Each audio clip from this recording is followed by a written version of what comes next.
Buen día, doctor Ariel.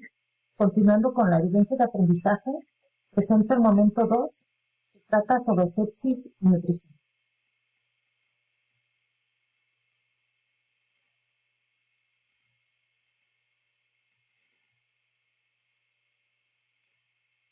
Como primer punto, vamos a definir qué es la sepsis. Para ello tenemos 4 definiciones.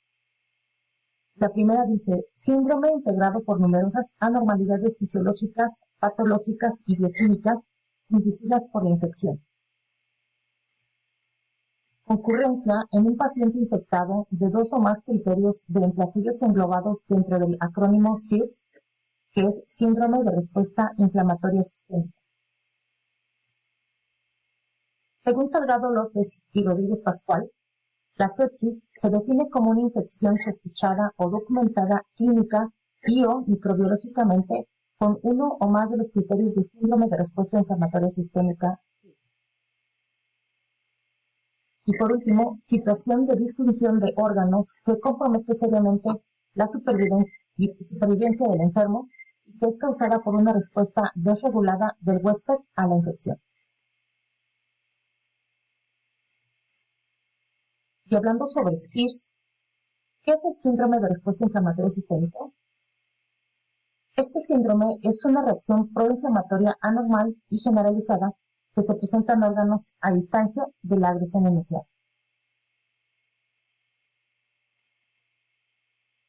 A continuación, observarán 10 criterios para el diagnóstico de sepsis que incluye tanto criterios clínicos como de laboratorio. 1. Temperatura corporal mayor a 38 grados centígrados o temperatura menor de 36 grados centígrados. Frecuencia cardíaca mayor a 90 latidos por minuto. Frecuencia ventilatoria mayor de 22 inspiraciones por minuto o presión parcial del dióxido de carbono menor a 32 milímetros de mercurio. Conteo de leucocitos mayor a 12.000 células por milímetro o menor a 4.000 células por milímetro. Presencia de más del 10% de bandas inmaduras. Proteína C reactiva mayor a 2 veces el valor normal. Procalcitonina mayor a 2 veces el valor normal. Alteración del estado mental. Edema significativo o balance hídrico positivo mayor a 20 mililitros por kilogramo en 24 horas. Hiperglucemia, es decir, glucosa en sangre mayor a 120 miligramos por decilitro en ausencia de diuretas.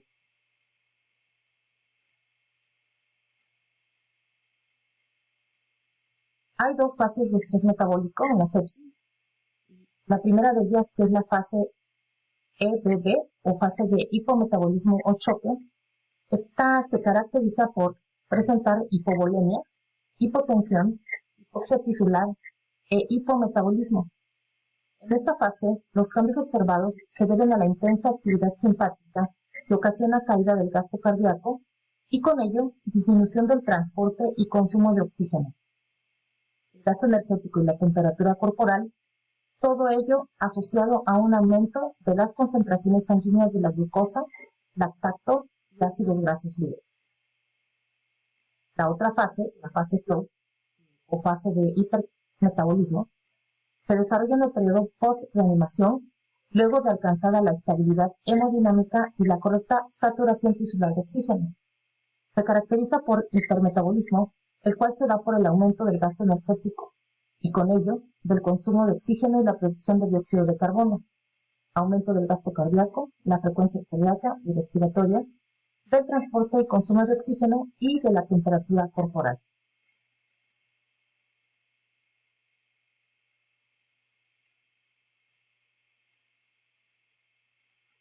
En la sepsis se da un incremento del gasto energético.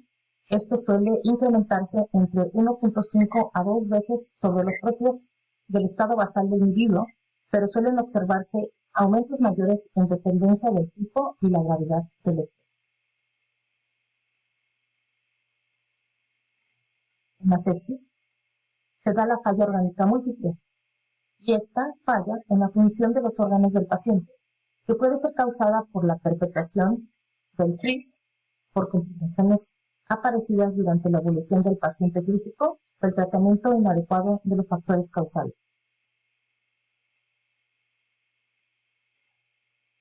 A continuación daré lectura a 10 alteraciones fisiopatológicas en la falla orgánica múltiple. Como número 1, se deprime la gluconeogénesis hepática provocando una hipoglucemia. 2. Aumenta la concentración sanguínea del ácido láctico con la consiguiente acidosis metabólica. 3. Disminuye la capacidad del hígado para producir proteínas. 4. El aporte exógeno de proteínas incrementará la producción hepática de urea. 5. Se incrementa la concentración sérica de urea. 6. Riesgo de encefalopatía hepatoamoniacal. 7. Disminución de la captación hepática como la oxidación de las grasas. 8. Disminución del aclaramiento sérico de los triglicéridos. 9. Se reduce la tasa de cetogénesis. 10. La lipogénesis se incrementa, lo que se traslada al aumento del cociente respiratorio.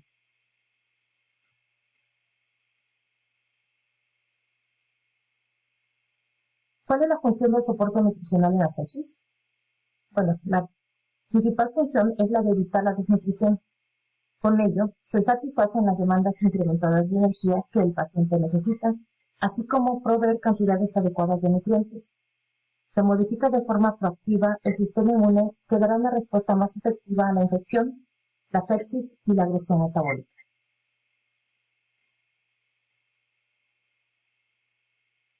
En particular, ¿cuál es la función de la nutrición enteral y cuándo se debe de indicar en la sepsis? La función de la nutrición enteral es preservar la integridad de la mucosa intestinal y de esta manera prevenir la translocación bacteriana. Para muchos, el evento desencadenante de la disfunción orgánica. El inicio de esta nutrición enteral debe de ser realizada de manera precoz, es decir, debe de efectuarse dentro de las primeras 24 a 48 horas de diagnóstico de la sepsis y tras la resucitación del paciente, el tracto gastrointestinal se encuentra intacto. Las consecuencias de la nutrición enteral en la sepsis puede producir riesgo de isquemia intestinal subclínica, por lo que debe de observarse la intolerancia intestinal, la distensión abdominal y la ocurrencia de vómitos a fin de detectarla de manera temprana.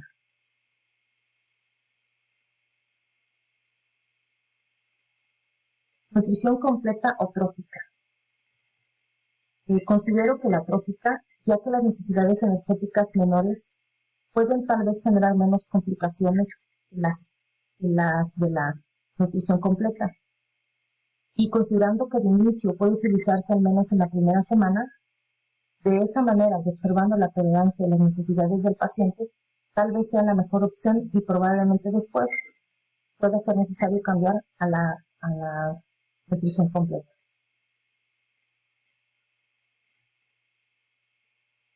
La función de la nutrición parenteral. La nutrición parenteral tiene la función de nutrir al paciente. Se considera recomendable y se utiliza cuando la nutrición enteral no es suficiente para satisfacer los requerimientos nutrimentales del paciente. En las recomendaciones de macronutrientes, como son los carbohidratos, los lípidos y las proteínas, se puede observar en la tabla los aportes, porcentajes diarios y los gramos por kilogramo al día. En el caso de los carbohidratos, son de 5 a 6 gramos por kilogramo al día, los lípidos de 1 a 2 gramos por kilogramo al día y las proteínas de 1.2 a 1.5 por kilogramos al día.